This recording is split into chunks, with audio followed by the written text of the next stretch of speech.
Урматтуу хоккейчилер, кадырлуу машыктыруучулар, жалпы эле кыргыз спортчулары, Кыргызстандын спорт тарыхында жаңы барак ачылууда. Бүгүн биз дүйнөлүк аренада дагы бир жаңы жеңишти камсыз кылган хоккей боюнча улуттук курама командабызды, өлкөбүздүн спорттогу ар намысын коргоочуларды кезектеги ийгилиги менен куттуктоо үчүн чогулуп отурабыз. Кыргызстандын кызыл туусун бийик көкөлөткөн сыймыктан уулдарыбызды кезектеги жеңиши менен чын дилимден куттуктайм. Биз хоккейчилерибиздин мындан туура 3 жыл мурун 2022 жылы Бишкекте өткөн дүйнө чемпионатынын 4-чү дивизионунда 4 команданы жеңип, 1-чи орунду камсыз кылуу менен дүйнө чемпионатынын 3-чү дивизионунун Б тайпасына көтөрүлгөндө абдан кубанып, келечектен көптү сиздерден үмүттөнгөнбүз. Мынакей ошондогу үмүт тилегибиз орундалып, өткөн айда Түркиянын Стамбул шаарында өткөн хоккей боюнча дүйнө чемпионатында 3-чү дивизиондун А тайпасынын жеңүүчүсү болуп, тарыхта 1-чи жолу 2-чи дивизиондун Б тайпасына көтөрүлүп отурасыздар. Силер өз тайпаңардан Түштүк Африка, Люксембург, Босния жана Герцеговина, Түркменистан жана Туркия командаларынын бардыгын жеңип, ишенимдүү түрдө кийинки дивизионго жолдомо алып, кубанып турган кезиңиздер. Албетте мындай жетишкендиктердин артында эртеңки жеңиштерге болгон ишенимдер менен тер төккөн машыгуулар, ар тараптан колдоп коштоолор турат. Мындай ийгиликтерге жетүү үчүн биздин курама командабыз акыркы 3 жылда тыным албай эмгектенип, машыгып, алдыга койгон максаттарга жетүүдө кыйынчылыктардын баарын басып өтүп келаткандыгынан жакшы кабардармын.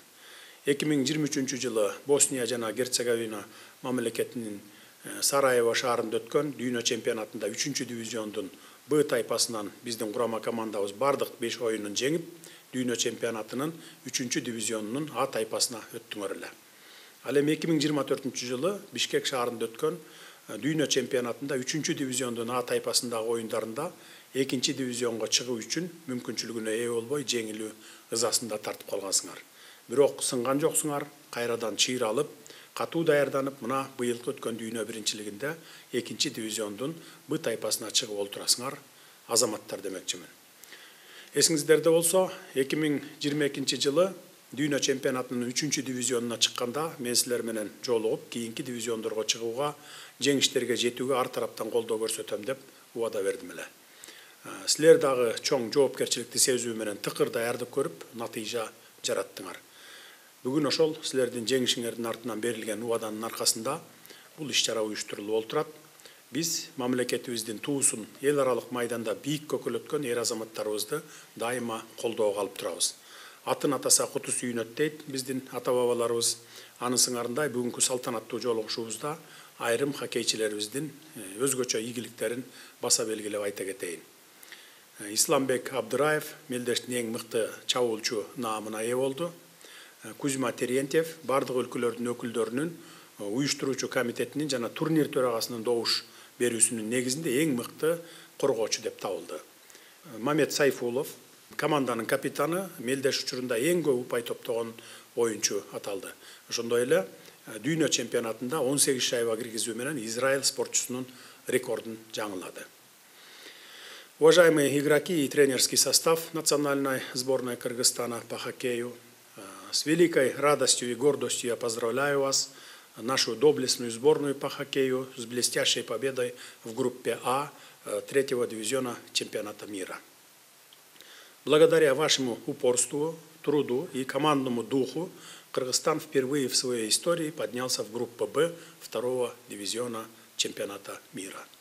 Этот успех не случайность, а закономерный результат многолетней работы. В 2022 году вы уверенно заняли первое место в 4-м дивизионе. В 2023 не оставили соперникам шансов в группе Б 3-го дивизиона, выиграв все 5 матчей. А в 2024 году на родной земле в Бишкеке вы проявили характер и заняли почетное 2-е место, что только укрепило вашу решимость двигаться вперед. И вот сегодня долгожданный момент. Вы не только доказали себя и всему миру, что кыргызский хоккей живет, но и показали, что он стремительно развивается и готов к новым вершинам. Мы восхищаемся вашей волей к победе, вашим единством, вашей преданностью флагу Кыргызстана. Урматтуу спортчулар, силерди алдыда мындан да чоң жетишкендиктер күтүп турат. Албетте жалпы журтубуз айрыкча күйөрмандарыңар келечекте 1-чи дивизиондогу, топ дивизиондогу оюндарыңарды көргүсү келет. Бул дагы силерге болгон чоң ишеним. Элдин үмүт тилегин актоо менен алардын чын жүрөктөн чыккан куттуктоолоруна ээ болуудан артык эч кандай сыймык жок экенин унутпагыла. 2026 жылы силер Болгариянын София шаарында өтө турган дүйнө чемпионатынын 2-чи дивизионунда Кыргызстандын намысын коргойсуңар. Мына ошондо бүткүл өлкө силерге ишеним артат, силерди колдойт, силер үчүн күйүп бышып күйөрмандык кылабыз.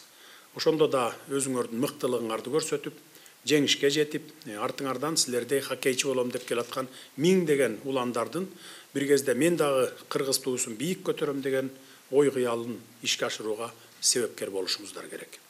Бүгүнкү күндө хоккей оюну Кыргызстанда командалык оюндардын ичинен ийгилик жаратып, тездик менен өнүгүп келаткан мыкты оюндардын бири болуп калды.